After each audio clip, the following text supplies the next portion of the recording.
We're getting our first look at the Harris campaign blitz that's aimed at young people, right as student voters return for their fall semesters.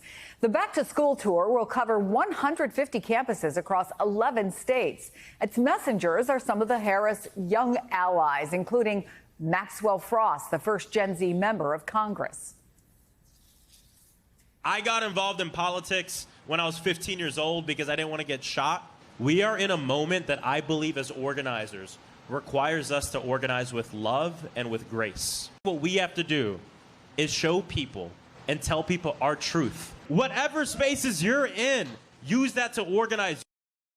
Joining me now, notices Jasmine Wright, who covers the Harris Walz campaign, and Victoria DeFrancesco Soto is back.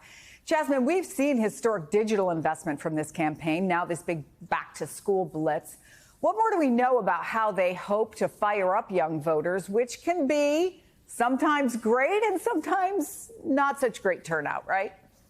Yeah, Chris. Well, we know that they are barnstorming the country. Obviously, we saw Representative Maxwell Frost there. They have other people like the leader of Planned Parenthood going across the country into enclaves where they know that young voters are going to be trying to talk up the now Harris and Walz campaign. I have to tell you, though, this is just an extension of what we've seen the vice president do for the last year and a half. Early on in the campaign, when Biden was still leading the ticket, something that the campaign talked to her about was leading their efforts with young voters, understanding that she, more so than Biden at the time, had more popularity with youth voters and also more relatability with youth voters. So this is something that the vice president has been focused on for a couple months now. And now, of course, it's different with her at the top of the ticket. But even back then, she did a college tour last fall. I was actually there on one of the stops in Florida at a university there where she talked about issues like gun rights. She talked about issues like climate change and reproductive rights, obviously a huge pillar of what makes up her campaign now. And so they're going to go across the country, really trying to go into colleges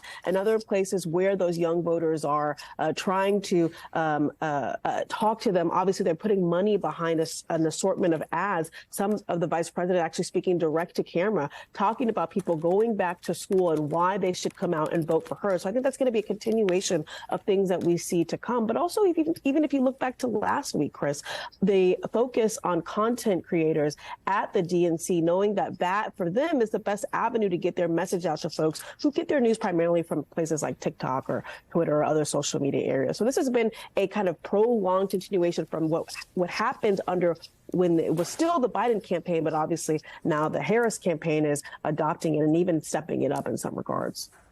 I don't want to go out too far on a limb, Victoria, but I think that was even Maxwell Frost on drums. So not only is he providing a message, but he's providing the musical entertainment.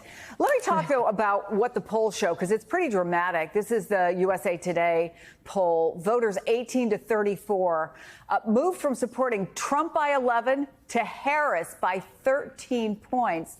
The question becomes, it's one thing to say I support them. It's another thing to actually go to the polls. So how do they keep that momentum going? Yeah, and when it comes to youth voting, the bad news is that youth are usually the least likely to turn out compared to other age cohorts.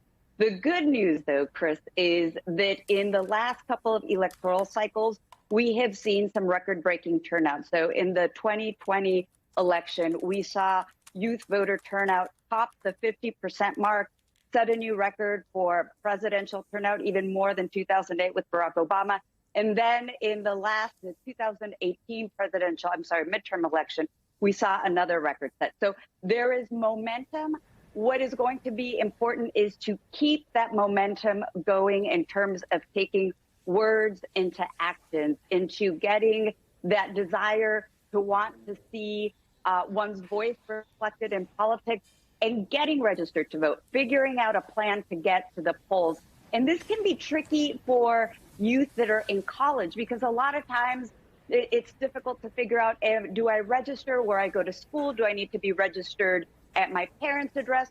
The devil is in the details. And I think as much as campaigns can do to help youth in those logistical details, that's really going to help move the needle. And Jasmine, one of the things that Congressman Frost, when he was talking, not drumming, emphasized, and we heard a little bit of it, was gun violence. That was a big motivator for him to run for office. Harris posted a letter this week from a student named Tucker who, by the way, has excellent penmanship. But he wrote that he's conservative and doesn't agree with her on most things, but he thanked her for working on gun regulations. How big of an issue does the Harris campaign see this being as they try to motivate those young voters?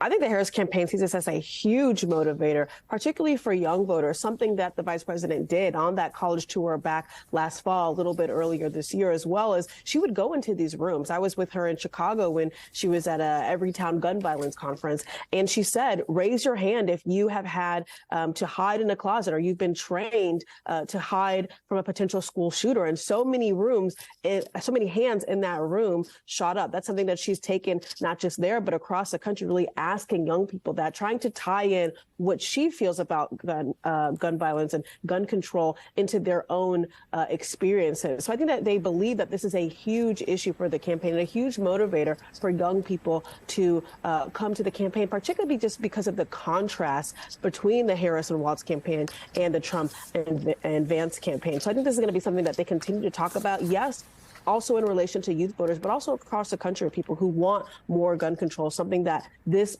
campaign, the Harris campaign, is trying to offer to voters.